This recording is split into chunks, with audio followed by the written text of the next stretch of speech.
souterraine avec Laurent Basset dans la rivière sous-marine du Bestoire.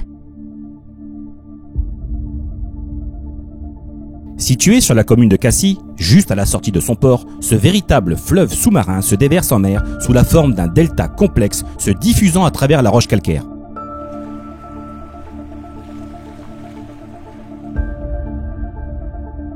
Cet exutoire, bien connu des Cassidins, pour troubler l'eau et refroidir la température des plages environnantes, était également connu depuis l'Antiquité.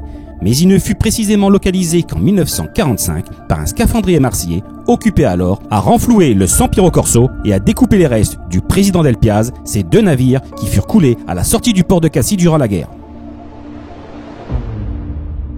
Il faudra dès lors près de 10 ans avant que des plongeurs n'osent s'aventurer dans ce conduit étroit pour y découvrir par moins 13 mètres un puits d'accès à cette rivière sous-marine. En 1965, la reconnaissance de celui-ci fut portée à environ 200 mètres de distance. C'est ce parcours, régulièrement emprunté lors des initiations à la plongée sous plafond, que nous avons souhaité vous faire découvrir au travers de ce 6e tuto de scie de plongée, en hommage à ces pionniers sur ce lieu mythique qu'est la résurgence du Bestoire.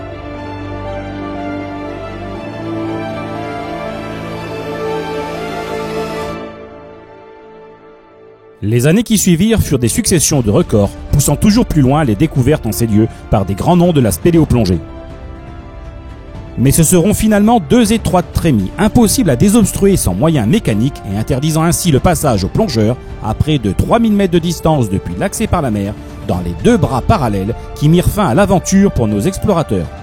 Attention, nous tenons à vous mettre en garde concernant ce type de plongée du bord. Conformément à notre barème couleur, concernant le niveau de difficulté de celle-ci, elle atteint le niveau noir, la classant parmi les plus difficiles. À ce titre, ne vous engagez dans ce type de plongée qu'après avoir été breveté en ayant suivi une formation spécifique à la plongée souterraine. Pour découvrir cette cavité, votre matériel devra être au minimum en redondance complète, ordinateur, flottabilité, gaz et lumière, sans oublier bien entendu votre propre fil d'Ariane, même si vous constaterez plus tard que la galerie en est elle-même déjà équipée. Mais surtout respectez les indispensables règles des tiers, quarts et cinquièmes en fonction des conditions rencontrées et du type d'exploration que vous y effectuerez. Si malgré toutes ces indispensables mises en garde, vous preniez tout de même la décision de vous aventurer dans ce type de plongée, mal préparé et mal équipé, réfléchissez bien au fait que vous risquez ici votre vie dans ce type de cavité. Mais dans le cadre d'une initiation à la plongée souterraine dans ces lieux, entourez-vous de personnes compétentes, mais surtout garantes de votre sécurité.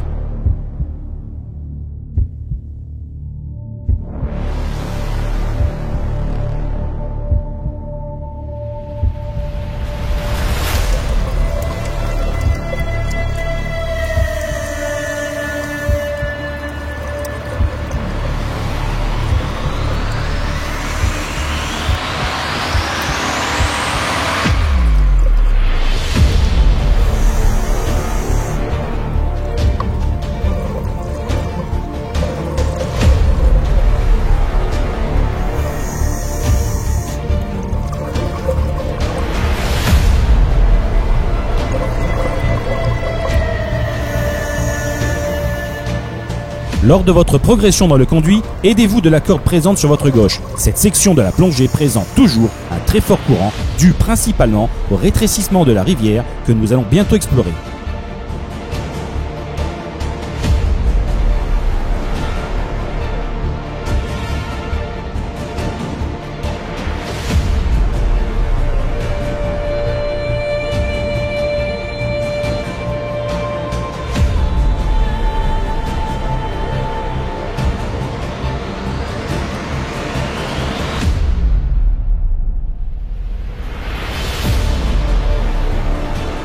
Cette petite poche d'air ornée d'une magnifique concrétion calcaire vous sera bien utile pour communiquer avec vos partenaires de plongée.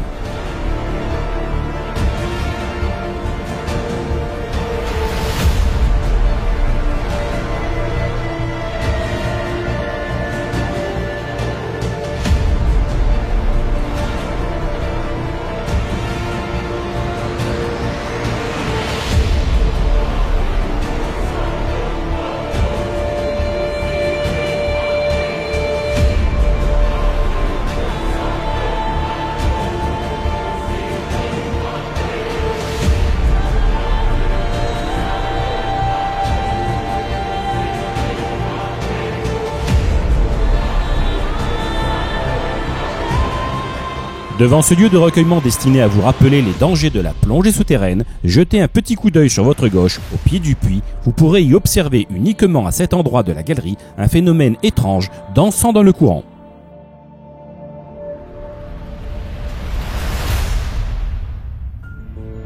Votre progression en ces lieux se fera toujours face au courant, assez fort parfois. Soyez donc vigilant à ne pas être victime d'essoufflement. À ce titre, méfiez-vous de cette zone qui peut vous désorienter facilement. Il y est régulièrement constaté une inversion de courant due principalement aux turbulences créées par la proximité du puits. Même si la galerie serpente sans véritablement avoir de bifurcation piégeuse, suivez scrupuleusement le fil d'Ariane sans jamais le perdre de vue.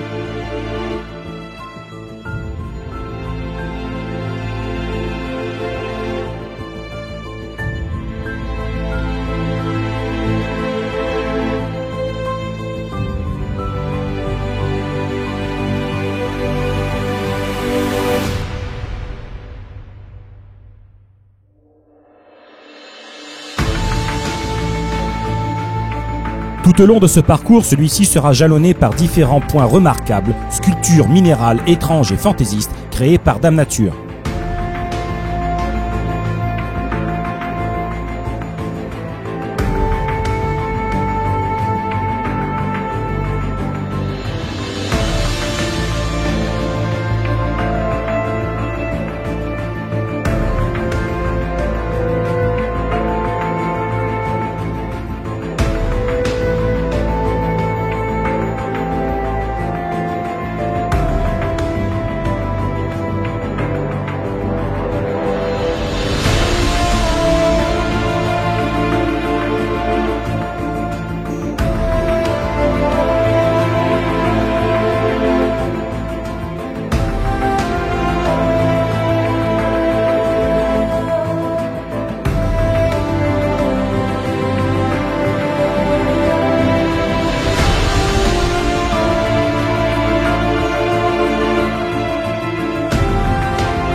Le changement d'épaisseur de fil d'Ariane se transformant dans la traditionnelle cave line vous indiquera le terminus de notre exploration. Vous aurez ainsi effectué les 200 premiers mètres de la cavité sur les 3000 recensés à ce jour. Ainsi, compte tenu du matériel spécifique et des connaissances requises pour continuer, notre initiation s'arrêtera donc ici. Ce sera l'occasion d'indiquer à votre partenaire de faire demi-tour et ainsi profiter d'être poussé littéralement hors de la cavité par le courant que vous avez combattu jusqu'alors.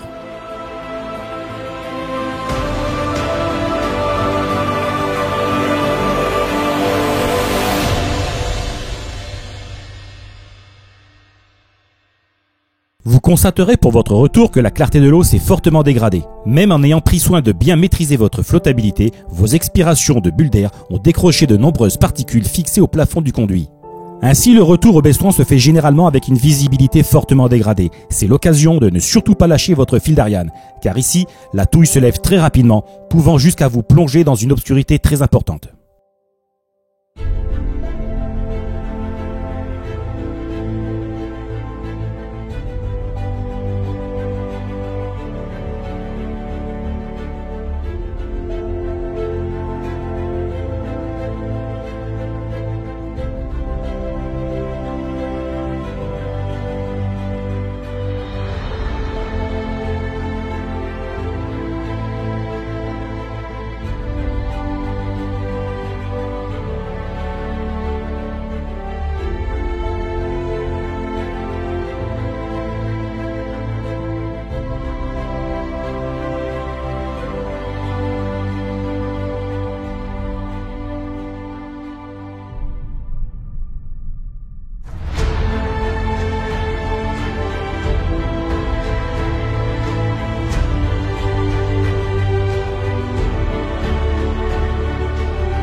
Ce sera avec une certaine émotion que la vue de la clarté du soleil sera là pour vous accueillir à la fin de cette plongée.